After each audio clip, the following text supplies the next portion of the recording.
Assalamualaikum warahmatullahi wabarakatuh. Baiklah, kami dari kelompok 12 yang beranggotakan, yang pertama saya sendiri sebagai moderator Maefriza, yang kedua Sel Apriani, ketiga Asifa Edriani, keempat Sophie Mauren Hidayat. Kami akan menyampaikan hasil diskusi kami terkait masalah sumber daya manusia pada manajemen operasi. Pertama, pembahasan kami akan disampaikan oleh Sophie. Kepada Sophie, kami persilahkan. Baiklah, yang pertama, memahami isu-isu yang muncul dalam manajemen operasi. Peran baru manajerial. Manajer pada semua level dalam satu organisasi bisnis memiliki peran strategis bagi pengembangan organisasi ke depan. Menurut Mintzberg, terdapat 3 peran manajerial yang dapat diterapkan oleh seorang manajer dalam suatu organisasi, yaitu yang pertama, peran antar individu atau peran antar pribadi.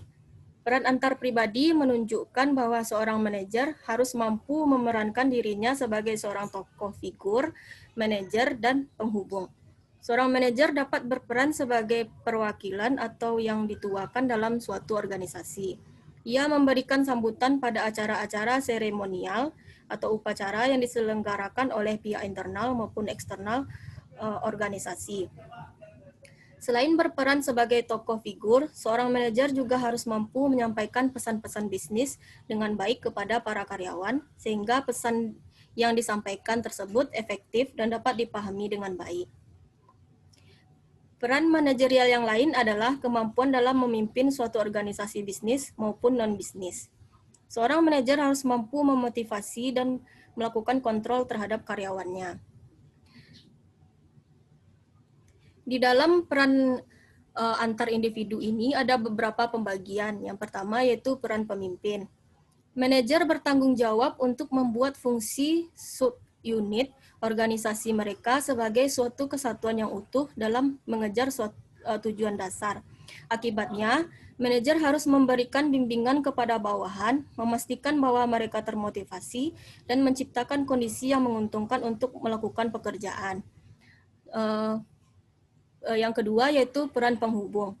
Peran penghubung termasuk perilaku yang dimaksudkan untuk membangun dan memelihara jaringan hubungan dengan individu dan kelompok di luar unit organisasi seorang manajer.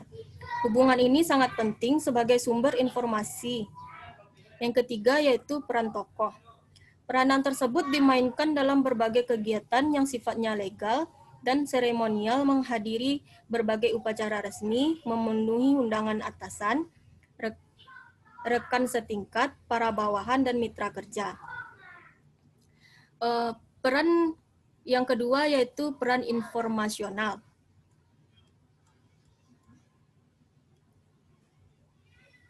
Peran informasional mencakup peran pemantauan, peran penyebar informasi, dan peran pembicara. Peran pemantauan adalah peran yang harus dilakukan oleh seorang manajer untuk mengawasi bawahan agar pekerjaan mereka sesuai dengan rencana yang telah ditetapkan sebelumnya.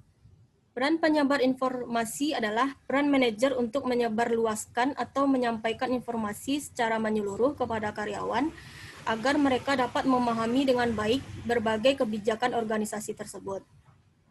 Di dalam peran informasi juga terdapat beberapa pembagian peran. Yang pertama yaitu peran pengawas. Manajer terus mencari informasi dari berbagai sumber seperti membaca laporan dan memo, menghadiri pertemuan dan briefing, dan melakukan wisata observasional. Beberapa informasi yang disampaikan kepada bawahan atau sisi luar, sebagian besar informasi tersebut dianalisis untuk menemukan masalah dan peluang, dan untuk mengembangkan understanding peristiwa luar dan proses internal dalam subunit organisasi manajer. Peran yang kedua yaitu peran penyebar. Manajer memiliki akses khusus untuk sumber informasi yang tidak tersedia bagi bawahan. Beberapa informasi ini faktual dan beberapa hal menyangkut preferensi dinyatakan individu yang ingin pengaruh kepada manajer, termasuk orang-orang pada tingkat tinggi otoritas. Beberapa informasi harus diteruskan kepada bawahan baik dalam aslinya atau interpretasi dan editing oleh manajer. Yang ketiga yaitu peran juru bicara. Manajer juga diwajibkan untuk mengirimkan informasi dan mengekspresikan pernyataan nilai kepada orang-orang luar subunit organisasi mereka. Peran yang ketiga yaitu peran keputusan. Peran keputusan mencakup 3 peran penting, yaitu peran wirausaha, peran pemecah masalah, dan peran pengalokasian sumber daya. Seorang manajer harus dapat memerankan dirinya sebagai seorang wirausaha yang jujur, dinamis, ulet, kreatif, inovatif, responsif, bertanggung jawab, berani mengambil risiko, dan berwawasan luas. Peran berikutnya adalah peran pemecah masalah. Seorang manajer harus dapat memerankan dirinya sebagai salah seorang yang memiliki kemampuan dalam mengatasi berbagai permasalahan yang dihadapi oleh suatu organisasi, misalnya masalah terlambatnya pendistribusian barang, dan lainnya. Selanjutnya, peran keputusan yang lainnya adalah peran pengalokasian sumber daya. Seorang manajer harus dapat memerankan dirinya sebagai orang yang mampu mengoptimalkan sumber daya yang dimiliki secara baik, misalnya pengolahan sumber daya keuangan, sumber daya manusia, dan lainnya. Baiklah, selanjutnya materi selanjutnya akan disampaikan oleh Ashifa Edriani. Pada Ashifa, disilakan. Yang kedua adalah tren-tren sumber daya manusia di lingkungan kerja. Di era kontemporer seperti halnya saat ini, semuanya sudah memasuki dunia digital. Sumber daya manusia kini juga memasuki dunia digital dengan menggunakan peranti lunak yang mengoptimalkan proses sumber daya manusia dasar yang terkait rekrutmen, seleksi, orientasi, pelatihan, penilaian, kinerja, dan penyimpanan informasi karyawan, serta pengoptimalan layanan, maka akan berdampak besar terhadap perubahan dalam organisasi bisnis. Tren yang membentuk sumber daya manusia sebagai berikut. Yang pertama, globalisasi dan dinamika perubahan. Globalisasi mengakibatkan adanya gap atau kesenjangan yang semakin melebar antara negara-negara berkembang dan miskin dengan negara-negara maju maupun dengan perusahaan multinasional atau multinational corporation. Ciri yang menandakan semakin berkembangnya globalisasi, yang pertama, ruang dan waktu. Setiap orang semakin mudah untuk bepergian dari suatu tempat atau suatu negara ke tempat lainnya atau ke negara lainnya. Yang kedua adalah teknologi dan informasi. Informasi dari suatu negara dapat langsung diketahui oleh negara lainnya. Informasi suatu negara bukan lagi hanya milik negara tersebut, namun justru milik masyarakat dunia. Yang ketiga, pasar dan ekonomi. Pertumbuhan dan perdagangan perekonomian global menyebabkan perekonomian dan perdagangan suatu negara saling bergantung. Misalnya, ketika krisis keuangan dan resesi ekonomi di Amerika Serikat terkait dengan subprime mortgage terjadi, maka dampaknya sangat berpengaruh terhadap perekonomian Eropa dan Asia. Itu terjadi karena arus kapitalisasi modal dari Amerika Serikat ke Eropa tersendat. Yang keempat, peningkatan interaksi kultural. Perkembangan media massa seperti televisi, film, musik, dan transmisi berita dan olahraga internasional saat ini, kita dapat mengkonsumsi dan mengalami gagasan dan pengalaman baru mengenai hal-hal yang melintas beraneka ragam budaya. Misalnya dalam bidang fashion, literatur, dan makanan. Bahkan Liga Inggris ditonton jutaan penduduk Indonesia dengan fans fanatiknya di Indonesia. Yang kelima, meningkatnya masalah bersama. Misalnya pada bidang lingkungan hidup, krisis multinasional, terorisme, dan sebagainya. Konferensi internasional yang membahas lingkungan hidup dilaksanakan di berbagai negara, salah satunya di Indonesia, yaitu Bali. Konferensi internasional tentang terorisme dan sebagainya. Yang kedua, globalisasi perekonomian. Globalisasi perekonomian mengharuskan dilakukannya penghapusan seluruh batasan dan hambatan terhadap arus modal, investasi, barang dan jasa, bahkan tenaga kerja. Perwujudan nyata dari globalisasi ekonomi antara lain terjadi dalam bentuk-bentuk berikut. Yang pertama, globalisasi produksi. di mana perusahaan berproduksi di berbagai negara dengan sasaran agar biaya produksi menjadi lebih rendah. Hal ini dilakukan baik karena upah buruh, tarif bea masuk yang murah, infrastruktur yang memadai, ataupun karena iklim usaha dan politik yang kondusif. Yang kedua, globalisasi pembiayaan. Perusahaan global mempunyai akses untuk memperoleh pinjaman atau melakukan investasi di semua negara di dunia. Yang ketiga, globalisasi tenaga kerja.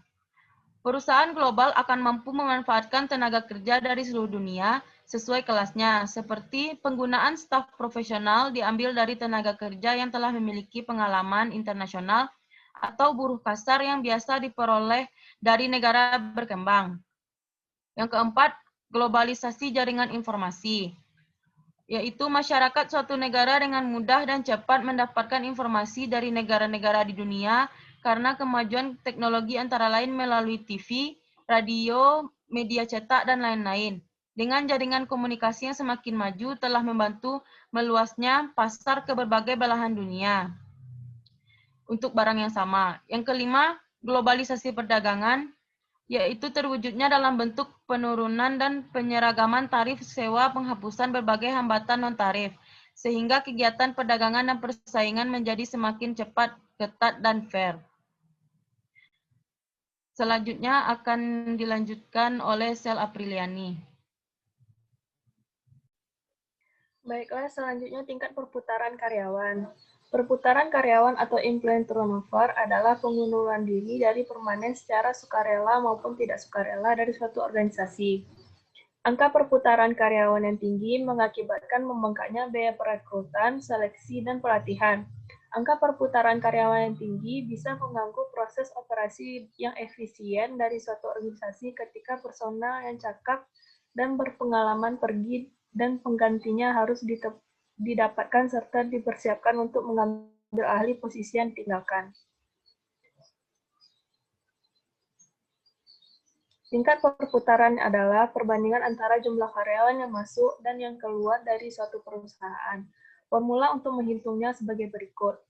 TPK sama dengan jumlah karyawan masuk dikurang karyawan keluar dibagi setengah sigma dikali jumlah karyawan awal ditambah jumlah karyawan akhir.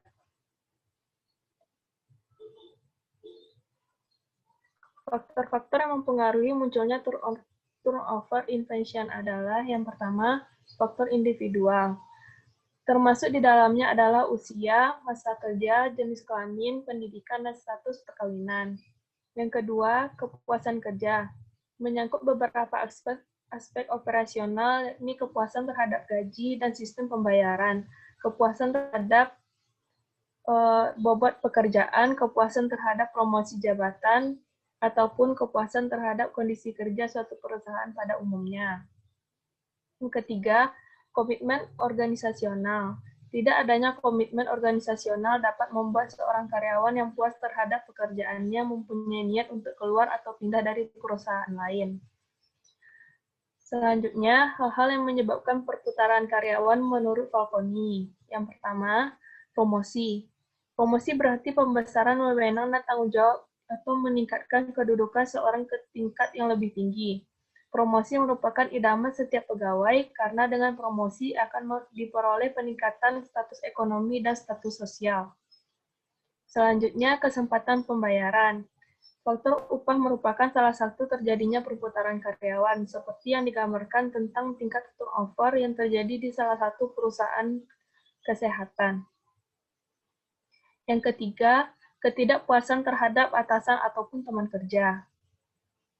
Rasa nyaman yang ada dalam lingkungan kerja akan sangat mempengaruhi dalam menentukan sikap para karyawan. Apabila lingkungan pekerjaannya dirasakan aman dan nyaman, maka seseorang pekerja akan merasa lebih betah dan tidak akan keluar dari pekerjaannya.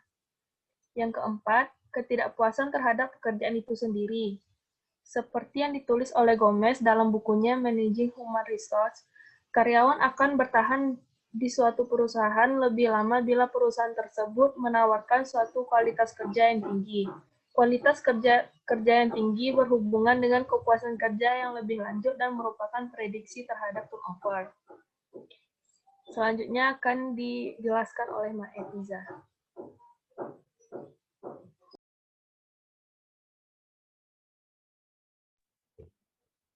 Yang keempat yaitu desain pekerjaan. Desain pekerjaan melibatkan spesifikasi konten dan metode pekerjaan. Perancang pekerjaan fokus pada apa yang akan dilakukan dalam suatu pekerjaan. Siapa yang akan melakukan pekerjaan itu, bagaimana pekerjaan akan dilakukan, di mana pekerjaan itu akan dilakukan. Ada 5 komponen desain pekerjaan. Yang pertama yaitu spesialisasi tenaga kerja, atau disebut juga dengan pembagian kerja, akan membantu mengurangi biaya tenaga kerja pengrajin multi terampil. Hal ini dilakukan dengan beberapa cara. Yang pertama, pengembangan ketangkasan dan pembelajaran lebih cepat oleh karyawan karena pengulangan. Yang kedua, lebih sedikit kehilangan waktu karena karyawan tidak mau berganti pekerjaan atau alat.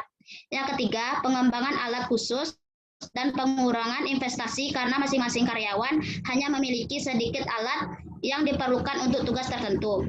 Yang kedua yaitu memperluas pekerjaan. Beralih dari spesialisasi tenaga kerja di desain pekerjaan yang lebih bervariasi dapat meningkatkan kualitas kehidupan kerja. Teorinya adalah bahwa variasi membuat pekerjaan menjadi lebih baik, dan karena itu karyawan menikmati kualitas kehidupan kerja yang lebih tinggi. Yang ketiga yaitu komponen psikologis desain pekerjaan. Strategi sumber daya manusia yang efektif juga memerlukan pertimbangan dari komponen psikologis desain pekerjaan. Komponen-komponen ini berfokus pada bagaimana perancang bekerja yang memenuhi beberapa persyaratan psikologis. Karakter pekerjaan inti, penelitian substansial mengenai komponen psikologis desain pekerjaan telah dilakukan sejak studi Holmholm. Selanjutnya yaitu tim untuk mengarahkan materi. Banyak organisasi kelas dunia telah mengadopsi tim untuk memupuk rasa saling percaya dan komitmen, serta memberikan karakteristik pada pekerjaan inti. Satu konsep tim dari catatan khusus adalah tim mandiri.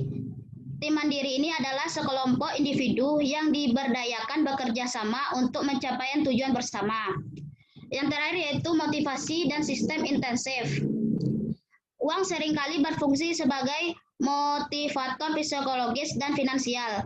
Imbalan moneter berupa bonus, pembagian keuntungan, dan sistem insentif. Bonus dalam bentuk tunai, kepemilikan saham atau opsi saham sering digunakan untuk memberi penghargaan kepada karyawan. Baiklah, sekian hasil diskusi kelompok kami. Apabila ada salah atau kata, kami mohon maaf. Saya akhiri dengan Assalamualaikum warahmatullahi wabarakatuh.